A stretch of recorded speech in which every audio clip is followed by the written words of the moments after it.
Hey, we're cooking with gas here on the Jewcast. Okay, careful using a phrase like that. This trial is a travesty. It's a travesty of a mockery, of a sham, of a mockery, of a travesty, of two mockeries of a sham. Tradition! Oh, shut up, Carl! Shut your goddamn Jew mouth! You people are why there's war in the Middle East! Gekakkenaf van Jan. Nebbig. Ver poepoepoe. Vermischt. Verkakt. Vertutst. Verstonken. Fartig. Exactly. You're what Grammy Hall would call a real Jew.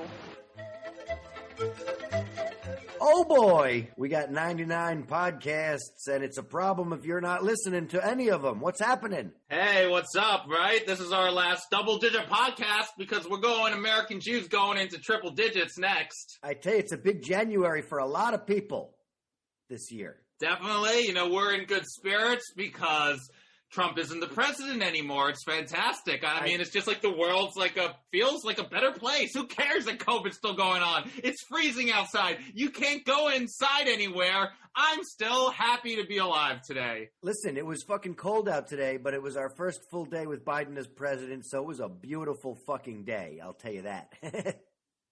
I think so. I mean, and just the first day, the stuff he starts doing, caring about the environment, taking COVID more seriously, racial injustice. It's like, yes, this is the kind of stuff we need. And his speech was amazing. I'm sorry, but that's what a president is supposed to sound like. I agree. I thought his speech was pretty good. I don't agree with a lot of, I feel like a lot of it's all pageantry and bullshit, but we really needed that sort of collective hug. It's going to be okay. Everything's going to be all right. I think we got to have a little bit of optimism about what, especially when we're dealing with people that we disagree with about core issues. I think it's important to recognize that hope and optimism and unity are all possibilities. And, I think that it's exciting to at least recognize that those things are still in our worldview. Hey, I mean, politicians are notoriously full of shit, and, Biden just may as well be, but I'd rather have somebody be full of shit talking about unity and not just being divisive and not just, speaking badly about people that don't like him and just, causing division and, fueling hatred, which I think, the ex-administration did. And, now that we got our first Jewish second gentleman. We got a lot of Jew to live in the Naval Observatory. One of the top two places, either the White House or the Naval Observatory, where the president and the vice president live. Finally, we got a Jew living there. His kids, of course, Kamala Harris's stepkids, they're Jewish. Apparently, they call her Kamala. Instead of Mamala, it's kind of like a mix of the two that they call her. And they celebrate Hanukkah, and they celebrate a bunch of holidays. And then, of course, Biden is the grandfather to a bunch of Jewish kids, which we've discussed this before. Hunter even has a shalom tattoo to match his latest wife. So there's a lot of Jewishness going on, and we didn't even get to, the cabinet. Yeah, apparently there's enough. They say that there's enough Jews in this new cabinet for a minion. Yeah, hey, I mean, I guess I don't know if they will include women, but that's a joke going around on social media. There's a lot of Jews. Biden's got Jews. Jews are representing. Other than Catholics, they got most Jews. Yeah, he's got Jews in his chief of staff, his secretary of state, secretary of the Treasury, attorney general, Homeland Security, Director of National Intelligence, Deputy Secretary of State, Science and Technology Advisor, Deputy National Security Advisor, and Deputy CIA Director, plus the first ever second gentleman. That's a lot of Jews. So Jews are representing, I definitely feel that Trump definitely fueled a lot of anti-Semitism. Hopefully that a little bit will be laid to rest. QAnon is pretty much all rooted in anti-Semitism, the cabal is controlling the world, blah, blah, blah.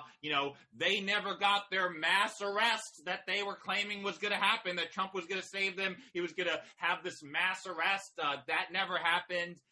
They're kind of I'm hoping QAnon is going to die out now because everything they thought was going to happen never happened. Right. And it's not going to happen because it's ridiculous craziness. It was also nice to see Bernie in the news this week. Bernie Sanders making the meme Wasn't round. nice. Everyone's just making fun of Bernie because he's become like a meme. They photoshopped the picture of him sitting at the inauguration, and it's all over the place. He's on the subway. I saw you posted one today. He's with the Council of the Jedi Order, I guess. Yeah. I think that was Right. They're plugging him in anywhere he can. Poor Bernie. Well, not just, I got to say, I wouldn't necessarily say poor Bernie. You got to love Bernie. I mean, he doesn't care about any of that stuff anyway, first of all. You know, they're talking about his mittens. Apparently, the woman who made the mittens, it's like a small business. She makes these mittens. They're organically sourced and it's like recycled material. So like her Etsy shop blew up today. People wanting to buy it. Oh my gosh, I wish I had an Etsy shop. We should have got Bernie an American Jew podcast T-shirt. Seriously, exactly that. We got to get some merch on Bernie. One. We really need to get one ourselves, anyways. Yeah, but I'm happy to see that Bernie is part of the conversation, even if it is a little bit a little bit of I think playful. He's always part of the conversation, but he's another Jew that we're proud to have. I'm happy to have him. So there's some good stuff going on for the Jews. Good representation. Antisemitism has been flagrant going around. Hopefully, maybe it'll calm down a little bit now with Biden. I'm hoping so.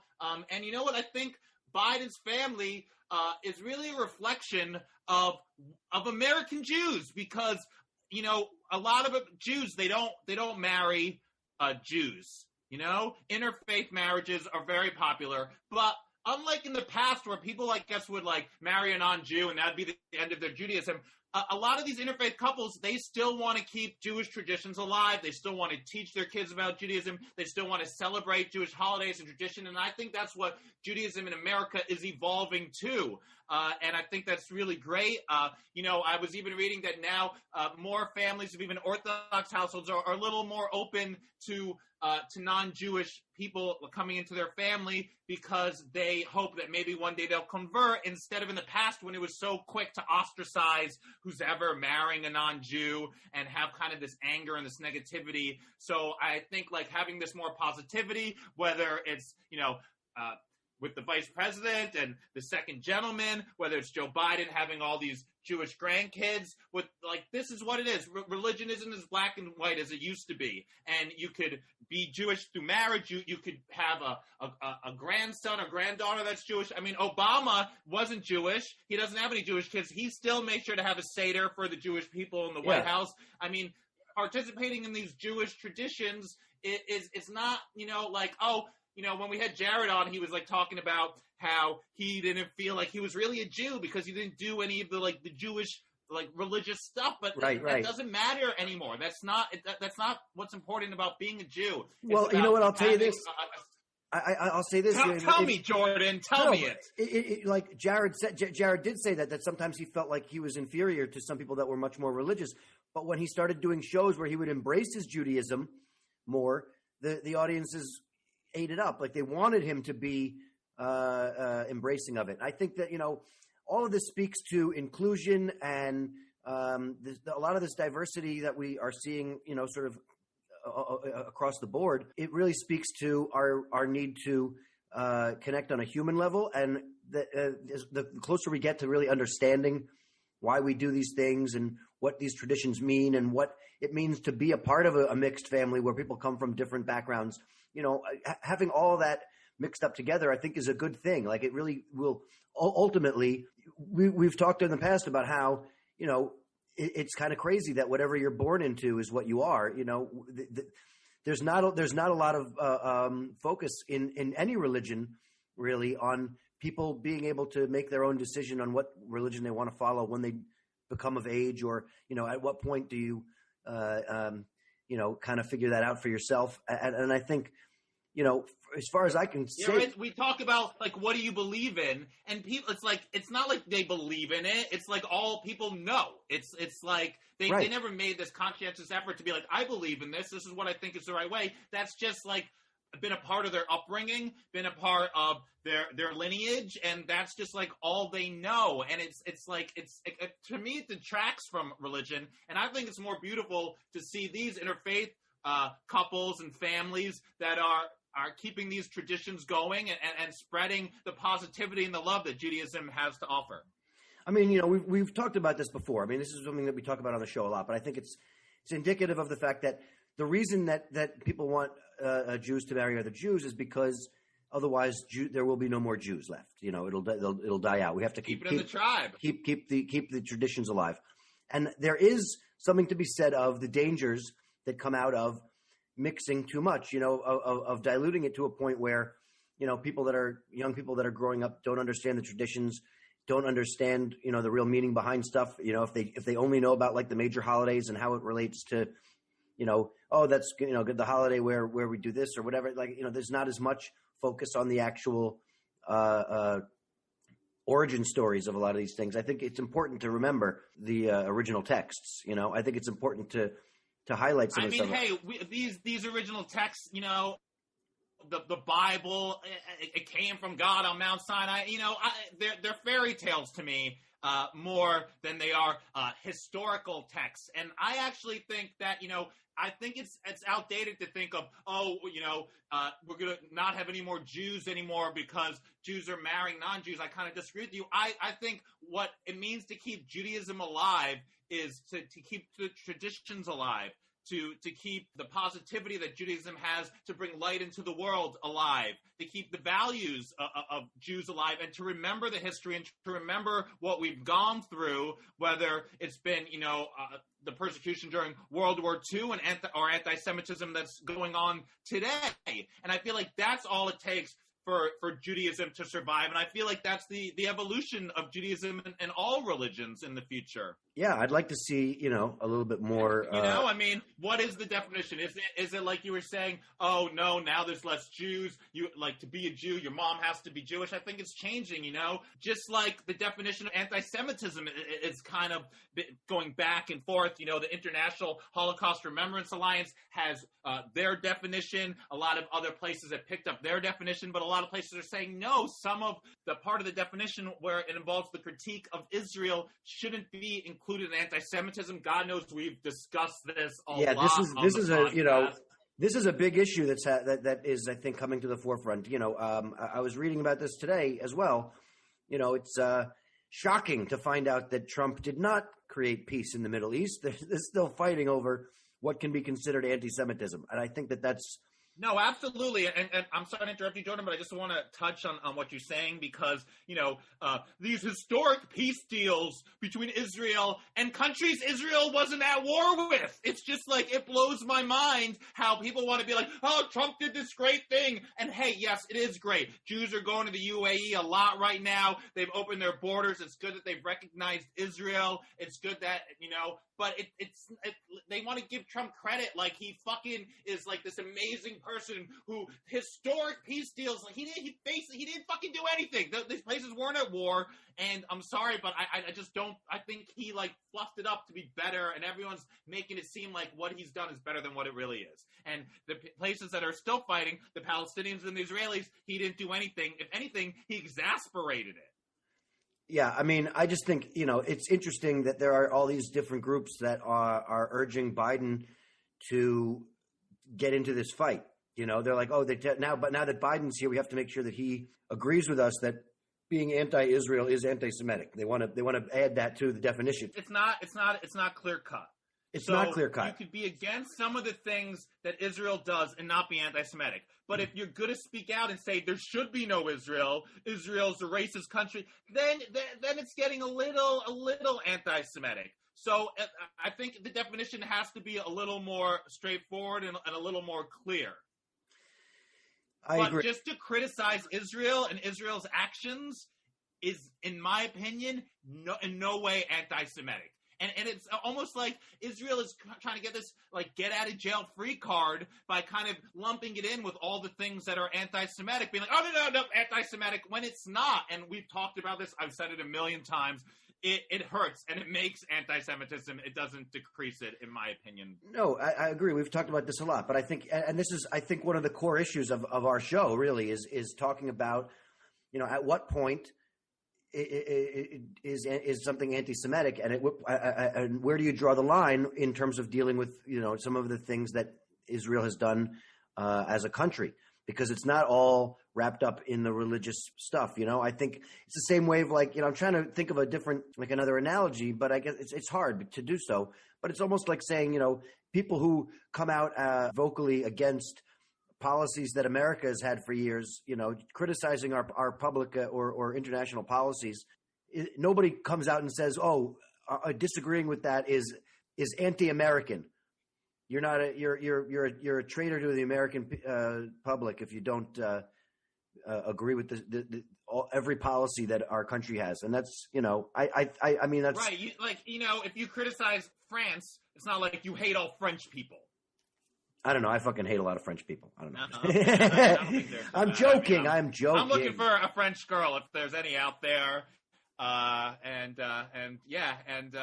going out with a Jewish girl later tonight, though. Oh yeah. Keeping it in the tribe. And what else? Oh, and I had a Jewish girl that ghosted me, listened to the podcast, and heard me talking about how we were doing coke off the Chumash, and she hit me up. So, look at that! All right, the podcast is bringing in at least not a lot of Patreon subscribers, but at least a little puss for me. Okay, good for you. Good for you. Yeah, I know. Hopefully, my mom won't listen to this episode.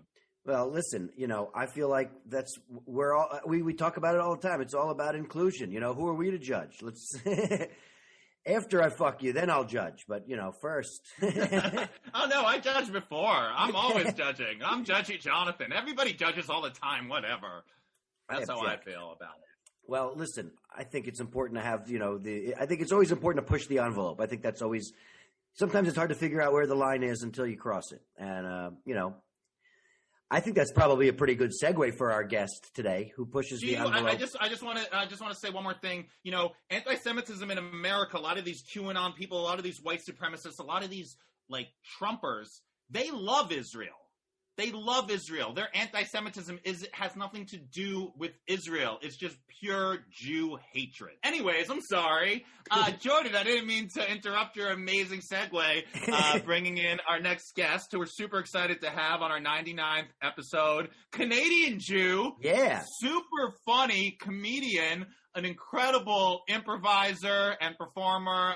Aaron Berg is going to be with us, and I'm psyched to have him. Should we get him on the show? Yeah, let's get him in here. Let's hope he doesn't make a mess. Yeah, very exciting. Very honored to have comedian Aaron Berg on the show. How's everything going? All right? I'm good. I'm tired, but I'm good. How about you? Yeah, not too bad. Whatever. Trying to stay positive and optimistic. Why would you do that? Because it's so easy to slip in the other way. I haven't, it hasn't been that bad. I mean, literally right before this happened, I was like, I need a break. And I was like, I just wish I had more time to be home and stuff. And then thankfully that lady ate that bat, and then it all worked out. Oh, so glad to hear you manifested this whole thing. Thank you. I'm glad intentions are working out. Do you remember they used to say the Jews control the weather? We also control the pandemics, apparently. Yeah. No, for sure. Yeah, that's what they're saying. It's the Jewish-Chinese virus. That's what they call it. Yeah, I read on Joe Wong's Twitter as he went on an anti-Semitic tirade. Well, we're going to get right into this. Do it. What a treat to be on American Jew. As a Canadian Jew masquerading as an American Jew, it is an honor. Are you really masquerading? I like it how he's still being the Jew. He's just changing where he's coming from. Instead of being Canada, it's America. You should probably stick to Canada, even though I guess now that Trump's not president anymore, it's not so bad saying that you're from America. I had, I'm not going to lie, I had a great 4 years. I was not complaining at all. I had a wonderful time. Anti-Semitism was at an all-time low for me. And then yesterday, as soon as Biden got in office, I started getting calls on my show being like, you're a damn Jew. And I was like, it's back now. But really? I really did not have. That's crazy because anti-Semitism was like kind of at a high, has been at a high since Trump became president. You would think. Allegedly. It has been. How many instances did you suffer in the past 4 years of anti-Semitism?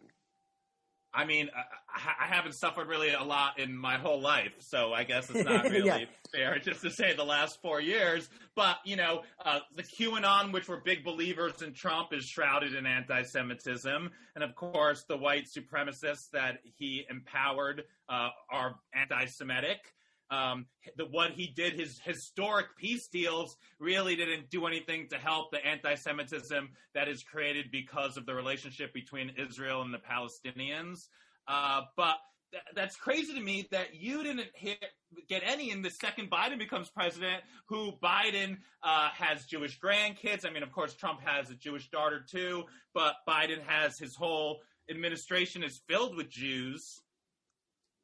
Maybe that's why the Jews are out. A phone call yesterday to In Hot Water, calling me a kike, talking about the ovens, Hitler.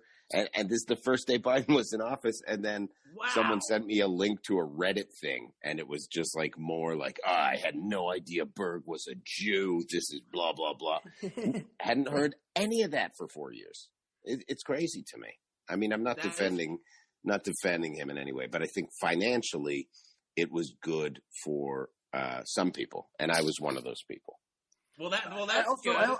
I never feel like you're the type of person to hide your Judaism either. I mean, you've been pretty open about everything that you talk. I mean, you guys talk about you guys really push the envelope about what you talk about on the show, hence the title In Hot Water. But even so, I mean, you're pretty unapologetic about a lot of aspects of your life. And I think that, I've been on the show. You guys talk about a lot of stuff. I'm very outspoken about, I have the tattoos and stuff because there was an incident where I lived in a small town when I was 20 years old, and I was going to college there. There were next to no Jews, and I actually ended up denying my Judaism. Someone was like, "Are you Jewish?" I was like, "No." And then after that, because I was so embarrassed and thrown off by that, I went so far the other way where I was very flagrant about it. And it was really weird that I was trying to assimilate into this society of people that I thought would judge me based on the religion that I grew up with. So it was a moment of shame for me. And then, to have this Jewish pride later in life was quite fitting. Nice. So did you grow up, Judaism was a big part of your life growing up in your household? Yeah, I mean, we were Reformed, so it was Sunday school, Hebrew school, bar mitzvah, and then after the bar mitzvah, you're kind of free to go whichever way you want. And then at that point, once you start growing up, your parents are like, you don't have to marry a Jewish girl, which obviously I didn't. I wish I did sometimes, because it's you would have the complaining in common, and I don't think that Christian girls get that. They just don't understand that that's part of what makes us endearing is complaining and kvetching. It's part of our charm. It is part of our charm. And it's instead my wife's what's wrong with you? I'm like, what's wrong with me? What's wrong with you? You think everything's okay. She doesn't understand the Jewish stance on everything. It's interesting. No, I like that. I dated a girl that didn't understand that either. It was a whole thing. My mother's a little overbearing, and she's very, very vocal about what there's a bit of a nitpicking that is like sitcom-y in a sense. It's like being in an Abbott Costello routine sometimes, having an argument with my parents. And we just get louder and louder until there's a punchline. Jewish complaining is funny. Finding fault with stuff is absolutely hilarious. Just complaining about the average little things. It's so funny to me, and I don't understand why Christian people don't get that. Yeah. Me neither. That we talked about this a lot, when it comes to dating your relationships, that there is something, there's a Jewish sensibility, a shared Jewish experience, that when you have a partner that is Jewish, you're kind of on the same ground with that. But when someone's not Jewish, it's kind of they don't understand where you're coming from. You have to explain things to them that you didn't even think needed to be explained. Yeah, all the stuff that we think is normal for us, they don't get it. I don't understand what it is. They just don't get Judaism.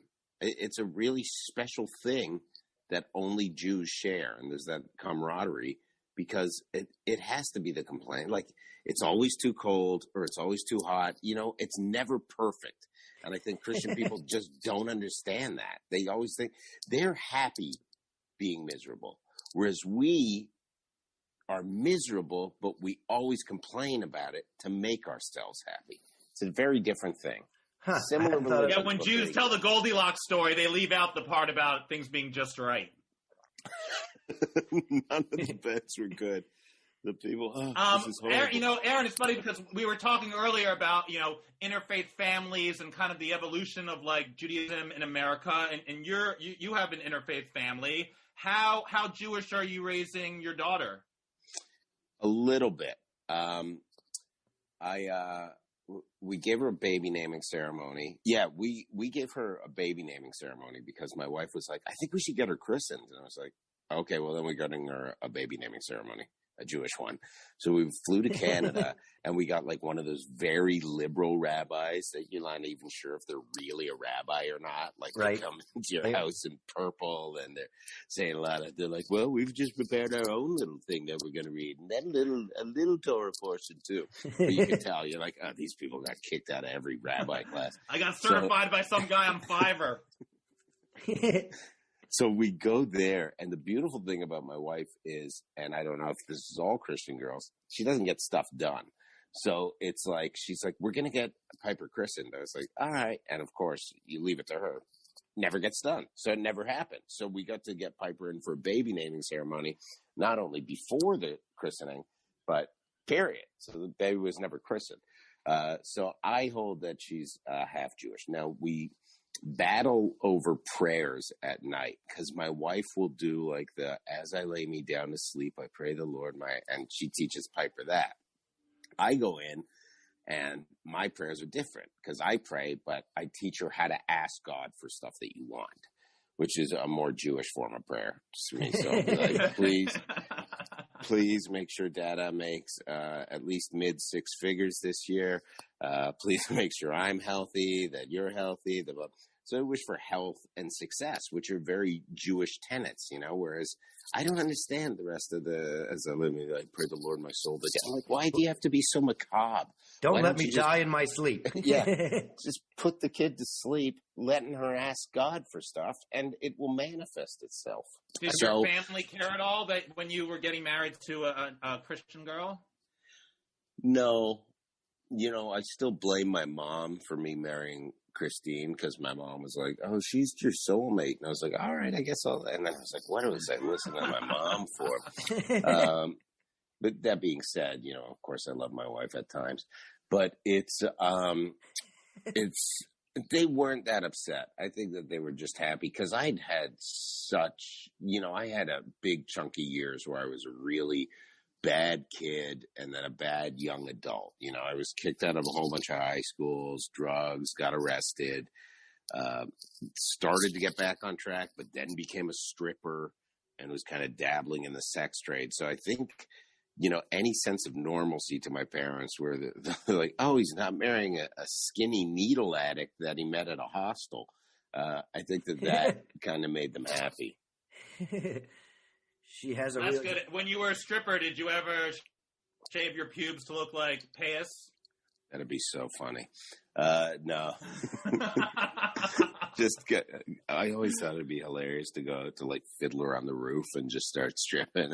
If I was a rich man, it would have been a great. Like, right, you can really shake your dick at Yabba Baba part.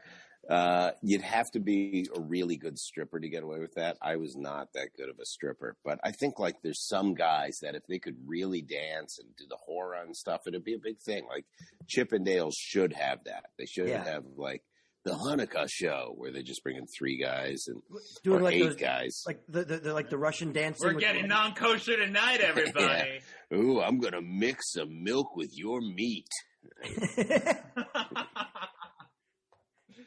So, Aaron, you were brought up Jewish, and then when you were 13, your parents kind of let you choose your own path. And then how did you go from there to being almost ashamed of being Jewish? I think I fell in with the wrong group of kids. You know, I was raised kind of middle class, and I wanted to shove that aside and just be like, I was much more attracted to like this lower class lifestyle. So I started hanging out with these guys from the projects, and you know, they're like Jamaican and Trinidadian people, and that's how I ended up getting arrested. But I didn't find a lot in common with my Jewish friends at the time. And I also grew up in a very diverse neighborhood. So it was Chinese, Black, Jewish. So I started hanging out with the wrong people. And then all the people I was friends with, my friend Jordan Jacobs, who I was like best friends with when I was young. And I was like, I have nothing in common. He went on to become this billionaire, was like this huge sports lawyer. And then and he always knew, you know, we used to be like, what kind of car do you want to drive? I want a Porsche. I want a Mercedes. Like, I want to make billions of dollars. And sure enough, he went on to do it. It's amazing how you can manifest stuff that you want when you're Jewish. It's all because of the cabal, Aaron. They gave us that special power. Maybe that's why they say they think we control the weather, because there is that power to manifest stuff. I don't know. Have you heard that, where people go, the Jews control the weather? I've heard versions of that. Yeah. Yeah. It's really odd to me. It's interesting that that if we could control the weather, why wouldn't we ever make it, you know, nice? Yeah. We're always complaining about the weather. Florida. It's nice in Florida. A lot of which Jews is, there. yeah, that was the Goodfellas line. South Park has that song "Blame Canada," and they should make a song "Blame the Jews," because that's what everybody kind of wants to do. It seems like anti-Semitism is like the most acceptable form of bigotry. Let's look at where the anti-Semitism that I saw that was coming hardcore last year was not from white supremacists. It was from the Black community. And there was so many instances that we saw, like Nick Cannon, people quoting Louis Farrakhan. And it seemed very constant. And that was an ongoing issue that I dealt with throughout the year doing podcasting, where we just said there was this similarity between the Black communities and the Jewish communities about struggling and about suffering and about rising up. And it seemed to have been lost in the past year because there seemed like a real battle going back and forth, you know? And also I think that the Orthodox Jews during COVID did not come out of that looking good. No. You know, the Orthodox Jews they did not do the rest of us any favors, for sure. No. So it was a weird thing. And it's like the both minority groups, both have been through a whole bunch of struggle, and there used to be this similarity. Clearly there is, because it exists in the realms of hip hop. It exists in the realm of, you know, sports and management, and there is a camaraderie and a side-by-side thing. But I talked to a lot of people, and they were like Jewish rap moguls. And they said when they were immersed in that world too, they were exposed to a lot of anti-Semitism. And I think it may just be ignorance that comes out of the community towards the Jews. And I don't understand why. I mean, on the easiest of levels, my friend Derek Gaines is a comic. And he does a joke. He's a Black guy, does a joke about how the Jews own all the buildings in Brooklyn. And he sings a song like, "Don't be raising the rent," and stuff like that. But I think on that level, and, you know, Derek is upper middle class, raised in a cul-de-sac area.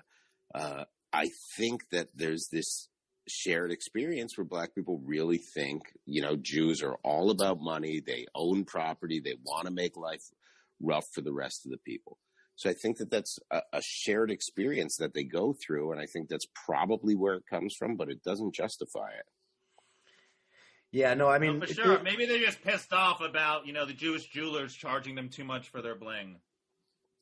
I did talk to some Jewish jewelers this year. The one guy, Flawless, and he was in that Adam Sandler movie, and he did like Floyd Mayweather stuff and all that. And you could tell those are like multi-million-dollar pieces. You think that they're trying to negotiate? I would not want to negotiate diamonds with a Jewish guy.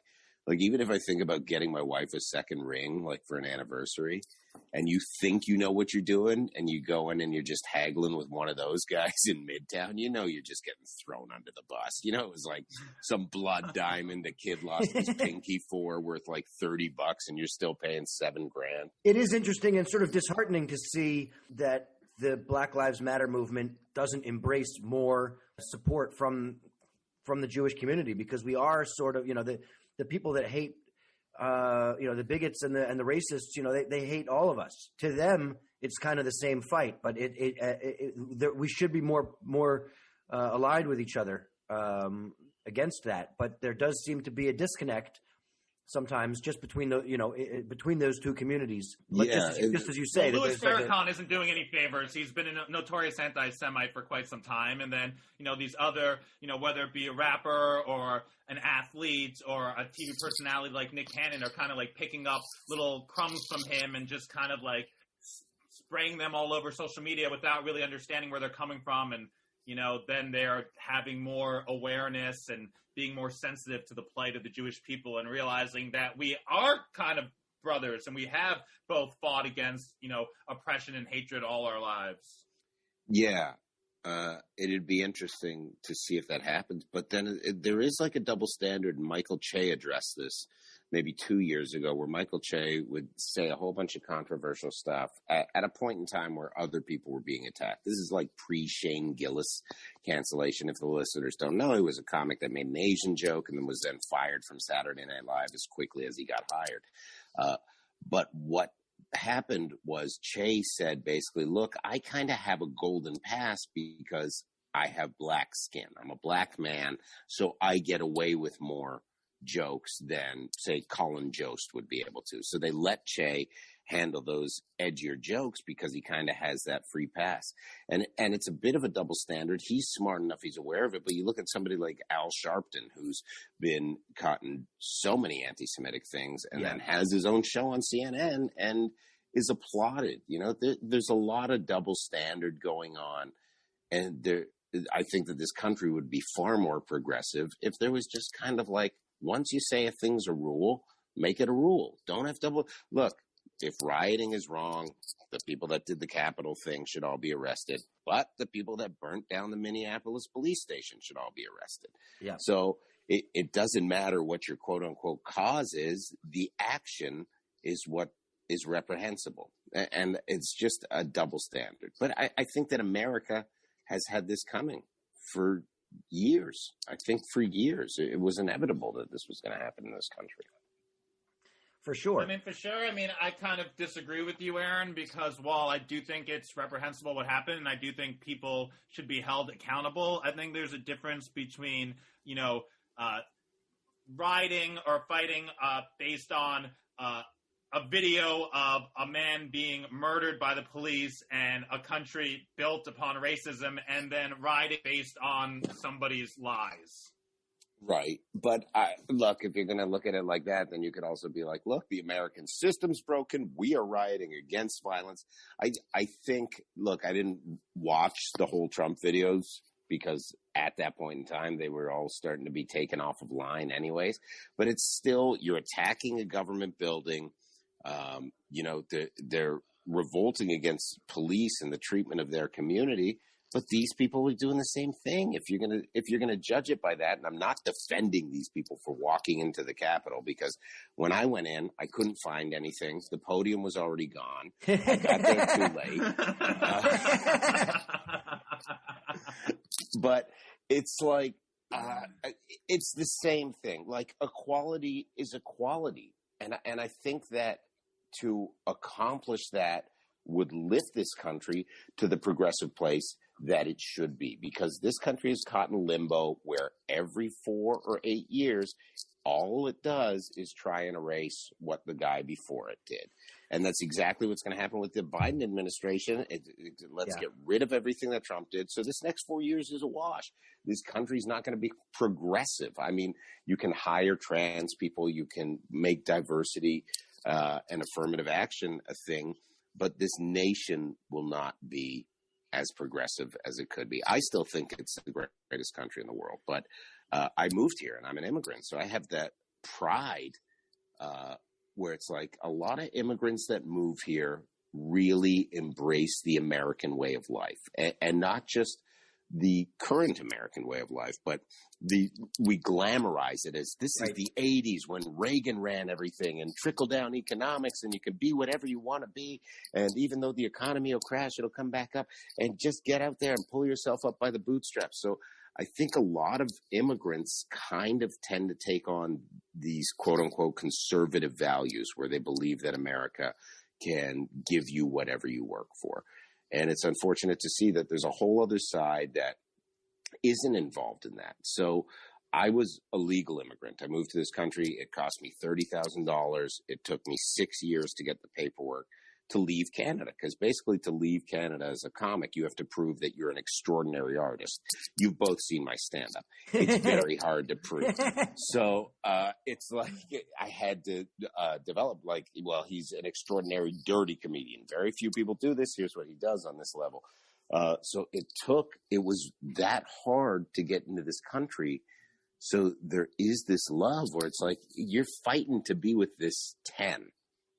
And then you get home and you see, the 10's got a lot of bruises on her legs and shit like that. Yeah. And maybe a bit of a brown tooth, but if she doesn't smile that hard, you don't see it.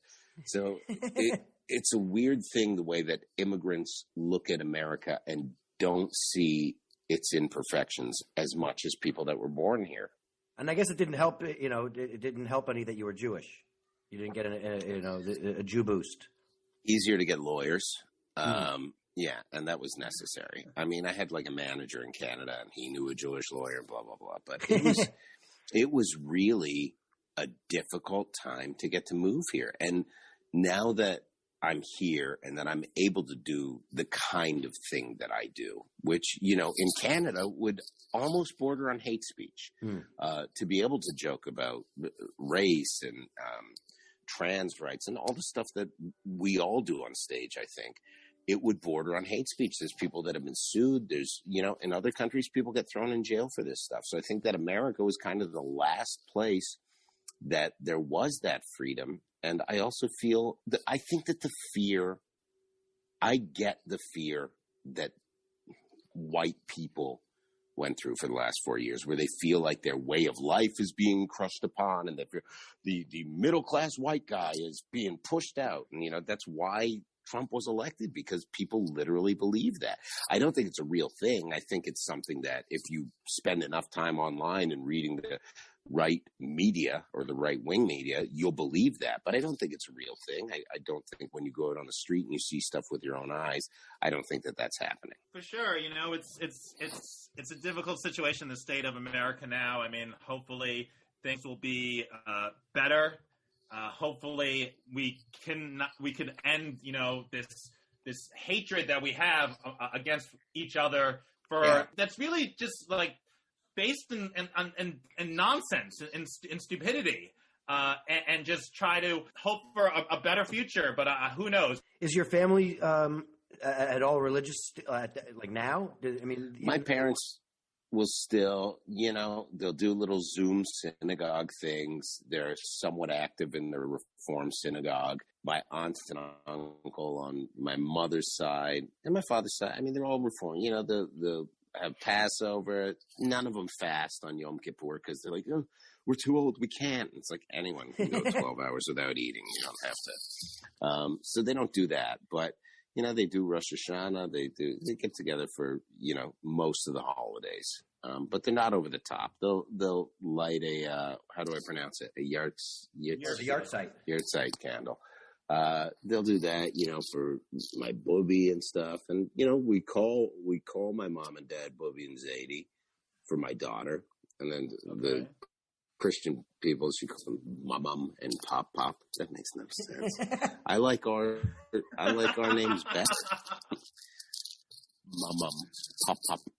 It just sounds. Why do you have to say it twice? Bubby, Zadie, right? And Israel. Have you guys gone? You must have, both of you. I've been to Israel on 3 different occasions. Have you ever been, Aaron? Yeah, once. And it was magical. Jerusalem to me was magical. It was at a time when I was living in New York, and I was, I hate to say the word homeless. I was basically fucking a girl for a place to stay. But I went to resourceful is what I would say. Yeah. Some people call it homeless. I called it getting off 3 times a week. I went, and it was magical. I mean, I found Tel Aviv to be like Miami Beach, but Jerusalem was just, I could barely sleep because I was so excited to be there and to just feel the history. It's such a beautiful country. To know that so many of our friends are so against that strip of land seems odd to me, and also seems inexcusable that there is that anti-Semitism from, a bunch of friends that we would work the clubs with that are like very pro-Palestine. And I get both sides, but you've been there. There's no solution to that problem. That problem is never solution. going away. We talk about this all the time, Aaron. We were talking about this earlier about how we don't think criticism of Israel or even being, pro a Palestinian state necessarily means that you're anti-Semitic. And we think you could criticize Israel and you could, want the Palestinian there to be a Palestine and an Israel. We're not all like from the river to the sea, but we think you could, Israel has done some shady things when it comes to Palestine, and calling them out, they shouldn't be immune to it just because under the guise of it being anti-Semitism. Okay, but if I say I hate China because of COVID, does that make me a xenophobe, or I just hate the country, but I don't hate every Chinese person? Because I don't hate every Chinese person, but I hate China. So you just hate the country, the government. Sure. I'll take that.